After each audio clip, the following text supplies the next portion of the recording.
Ain't no rewinding me back.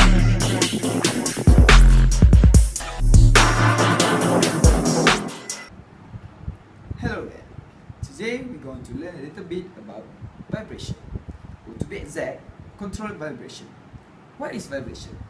Vibration is like a movement or displacement that occurs when there's an imbalance in the rotating shaft or such as energy transfer like in the car engine or in the internal combustion engine because of the moving pistons that rocking the engine block that can cause damage to the car body or other components.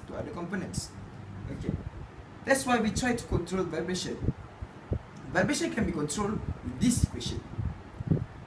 With this equation, we can model the vibration as a mass, spring, and damper. With this, we know how or where to focus the control vibration, either to focus on the mass, spring, or the damper. That's it. First, let's take a look at the clip.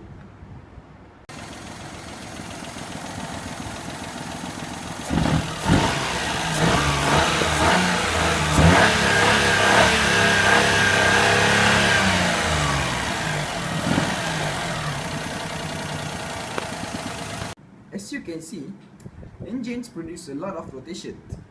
Usually engine operates around 2000 or 6000 RPM. That is actually really which produce a really high frequency forcing frequency, which produce really high forcing frequency. Okay, then this forcing frequency can produce a lot of vibration, which can ruin components such as the pulley or the car chassis or the crankshaft itself. So, in a way to control this, car manufacturer usually put a mounting bracket which made out of rubber and steel. That mounting bracket acts as a spring and a damper, which can be represented as here the mass of the car, which have a forcing frequency, and here the mass and spring damper system.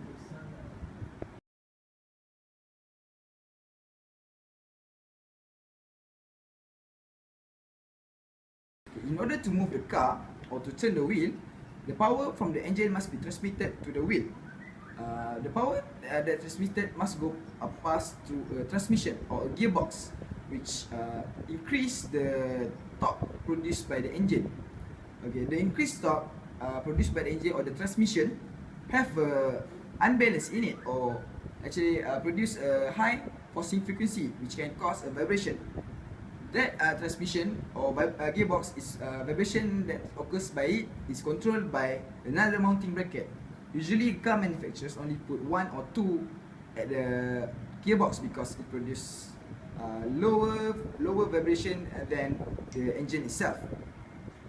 Okay, the mass spring damper model can be represented here. A mass represents the gearbox itself, and the spring and damper represents the mounting bracket.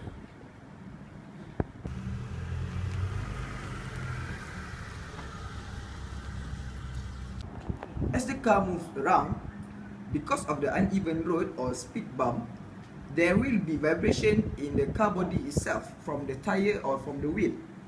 Okay, first the vibration is reduced by the tire itself because the tire is made out of rubber, so the rubber acts as a damper itself, and spring because it has a stiffness.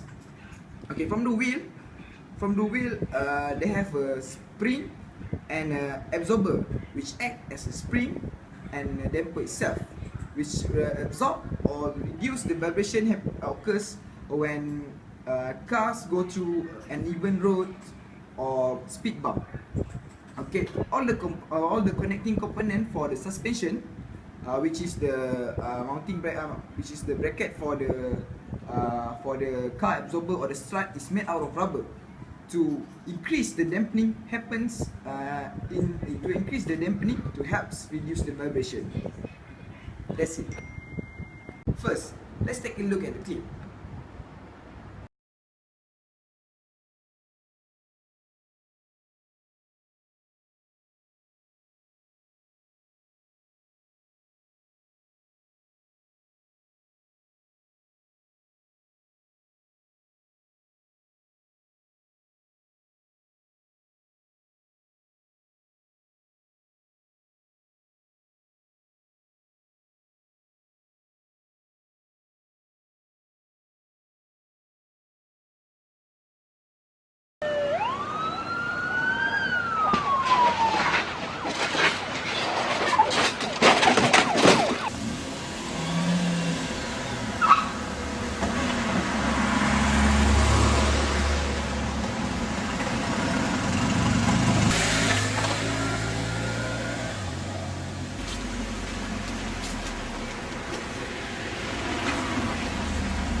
shock absorbers dampen the movement of the springs by applying force in the opposite direction of their travel, thereby slowing the motion.